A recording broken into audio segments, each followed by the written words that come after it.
Pope का अंतिम संस्कार कैसे होता है और पोप की मौत के बाद उनके सिर पर हथौड़ा क्यों मारा जाता है और फिर उन्हें 3 अलग अलग ताबूतों में दफनाया जाता है। जानिए पोप के अंतिम संस्कार के वो राज जो शायद आपने कभी नहीं सुने होंगे। नंबर 1, पोप की मृत्यु की पुष्टि कैसे होती है। पोप की मृत्यु के बाद वेटिकन में सबसे पहले एक व्यक्ति को बुलाया जाता है जिसे कहते हैं कैमरलेंगो। उसका काम सिर्फ मृत्यु की घोषणा करना नहीं होता बल्कि एक बहुत पुरानी परंपरा निभाना होता है। वो पोप का असली नाम 3 बार पुकारता है। अगर कोई जवाब नहीं आता तो वो चांदी के हथौड़े से पोप के सिर पर 3 बार टक टक करता है। ये देखकर पुष्टि होती है कि पोप अब नहीं रहे। इसके बाद वो पोप की अंगूठी निकालता है और उसी हथौड़े से उसे तोड़ देता है ताकि कोई उसका गलत इस्तेमाल न कर सके।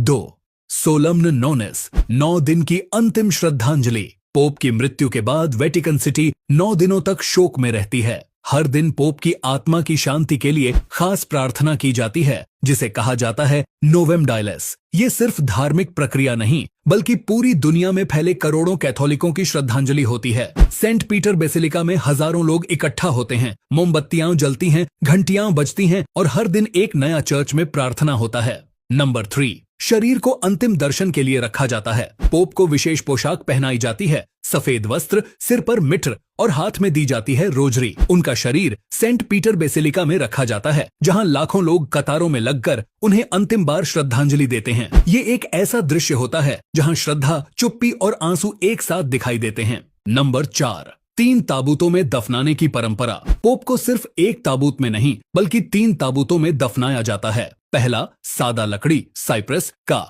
दूसरा शीशे लीड का जो पूरी तरह सील किया जाता है, तीसरा सुंदर नक्काशीदार लकड़ी एल्म का जो बाहर से दिखता है। यह पूरी प्रक्रिया पवित्रता, सम्मान और परंपरा का प्रतीक होती है।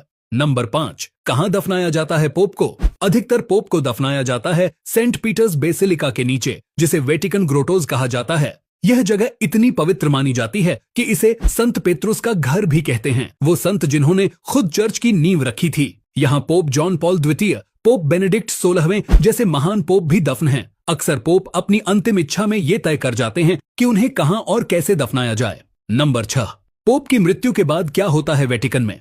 जैसे ही पोप की मृत्यु होती है वेटिकन सिटी में प्रशासन रुक जाता है। वेटिकन बैंक से लेकर हर प्रमुख निर्णय रुक जाता है जब तक नया पोप नहीं चुना जाता। इस दौर को कहा जाता है सेदे वेकांते यानी पोप का सिंहासन खाली है। इस दौरान चर्च के 120 कार्डिनल्स मिलकर नए पोप को चुनने के लिए कॉन्क्लेव आयोजित करते हैं। ये सिर्फ एक मृत्यु नहीं होती, ये दुनिया के सबसे शांत और सम्मानित जीवन का आखिरी अध्याय होता है। अब बताइए, क्या आप पहले से ये रस्में जानते थे और क्या ये प्रक्रिया आपको भी